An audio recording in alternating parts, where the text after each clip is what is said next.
Halo everyone, Assalamualaikum warahmatullahi wabarakatuh. Ketemu lagi dengan saya, Nabila Umaira, dari Prodi Bimbingan Konseling Islam, mahasiswa UIN Samarinda. Dalam kesempatan kali ini, saya akan membahas sebuah materi yang berjudul hubungan psikologi dengan ilmu lainnya. Langsung saja ke slide selanjutnya. Gimana apa saja ilmu yang berhubungan dengan psikologi. Jadi di sini saya akan menjelaskan 5 ilmu yang berhubungan dengan psikologi. Pertama ada ilmu pendidikan, kedua ilmu sosiologi, ilmu kedokteran, ilmu hukum, dan ilmu olahraga. Langsung saja ke ilmu pendidikan. Baik, pertama ada ilmu pendidikan. Hubungan antara ilmu pendidikan dengan psikologi ini saling mempengaruhi ya. Psikologi ini memiliki peran penting dalam memberikan intervensi pada siswa yang mengalami gangguan belajar. Lalu ilmu pendidikan ini memberikan konteks dan sumber data yang penting bagi para peneliti psikologi. Jadi ilmu pendidikan dan psikologi ini menggunakan pendekatan yang sesuai untuk membantu siswa yang mempunyai masalah belajar, seperti disleksia atau bisa juga ADHD.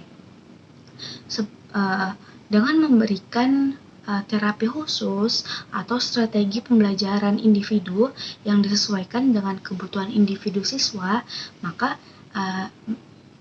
sehingga siswa dapat mengatasi kesulitan belajar tersebut.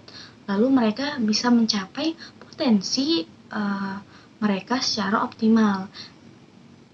Lalu maksudnya ilmu pendidikan memberikan konteks dan sumber data yang penting bagi para peneliti dan peneliti psikologi, karena peneliti psikologi dapat memahami gimana proses pembelajaran atau pengajar yang memahami gimana proses belajar dan perkembangan psikologis di sekolah tersebut.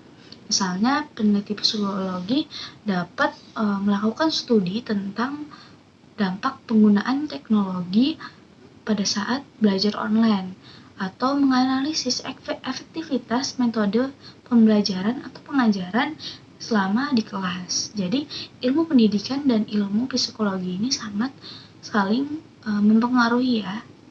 Lalu selanjutnya ada ilmu sosiologi.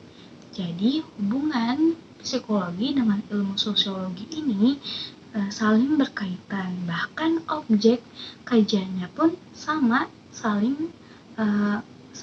saling meneliti manusia. Psikologi ini meneliti perilaku manusia saat beraktivitas di masyarakat, sedangkan sosiologi sendiri membahas tentang manusia hidup dalam bermasyarakat.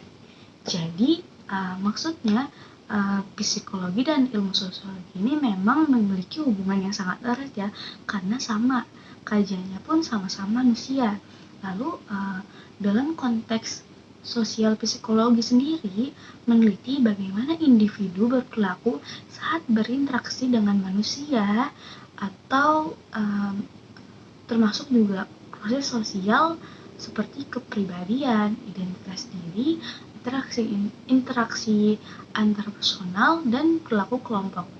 Lalu sedangkan sosiologi sendiri menganalisis bagaimana individu terlibat dalam kelompok sosial tersebut, bagaimana struktur sosial memengaruhi perilaku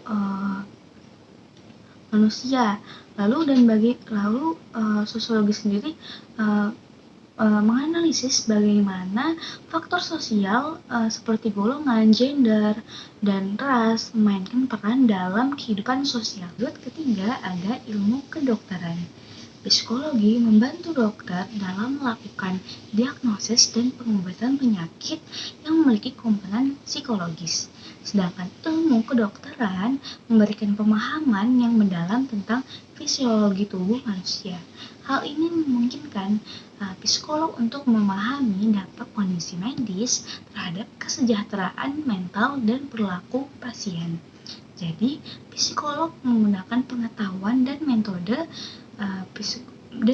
psikolog untuk memahami terkait penyakit atau gangguan kesehatan yang dialami pasien.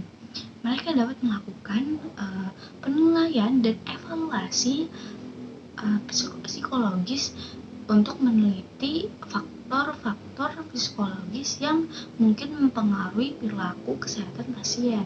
Contohnya kayak seorang dokter yang merawat pasien dengan gangguan tiroid mungkin menyadari bahwa ada ketidakseimbangan hormon tiroid dapat berkontribusi pada gejala depresi atau kecemasan yang dialami oleh pasien. Dokter dapat merujuk pasien ke seorang psikolog untuk penilaian psikologis yang sesuai untuk mengatasi masalah kesehatan mental yang dialami oleh pasien. Lalu yang keempat ada ilmu hukum. Ilmu hukum dan psikologi ini hubungannya sangat erat ya. Karena ilmu hukum ini mempelajari bagaimana mencari kebenaran dan keadilan. Sedangkan psikologi sendiri dapat membantu proses mediasi atau penyelesaian masalah-masalah. Misalnya seperti sengketa. Psikologi dapat membantu mediator untuk memahami kebutuhan para pihak yang terlibat dalam sengketa tersebut. Lalu mereka psikologi dapat membantu agar dapat berkomunikasi dan menyelesaikan masalah tersebut dengan lancar dan baik. Jadi, psikologi dapat membantu mediator atau penengah untuk memahami kebutuhan atau kepentingan si orang yang terlibat tersebut. Jadi, mediator dapat menciptakan lingkungan yang baik dan aman untuk mendukung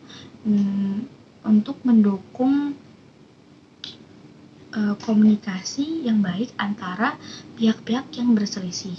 Lalu dalam konteks hukum juga, psikolog dapat melakukan penilaian terhadap orang-orang yang didakwa untuk menentukan keadaan kejiwaannya, tingkat risikonya atau riwayat kejahatannya atau hal lain yang sebagainya.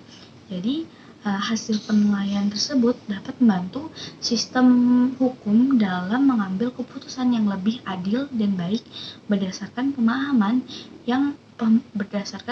psikologis individu yang bersangkutan. Lalu yang terakhir ada ilmu olahraga. Ilmu olahraga sendiri memiliki hubungan yang sangat erat ya, karena olahraga dapat mengurangi stres atau tingkat kecemasan dan lain sebagainya. Nah, sedangkan psikolog sendiri biasanya dapat membantu atlet mencapai potensi maksimal mereka dengan mengembangkan strategi kerja mental yang efektif. Jadi, olahraga sendiri memiliki dampak positif bagi kesehatan mental kita, termasuk mengurangi tingkat kecemasan, stres, depresi, atau yang lain sebagainya. Jadi psikolog olahraga ini dapat membantu atlet untuk meningkatkan kepercayaan diri atau mengatasi tekanan saat kompetisi nanti. Bahkan para psikolog olahraga dapat membantu atlet untuk mengembangkan strategi manajemen stres seperti teknik pernapasan dan pemikiran yang positif, dan lalu bisa membantu mereka tetap tenang dan fokus selama kompetisi tersebut. Mungkin itu saja penjelasan dari saya tentang hubungan psikologi dengan ilmu lainnya. Kurang lebihnya mohon maaf. Wassalamualaikum warahmatullahi wabarakatuh.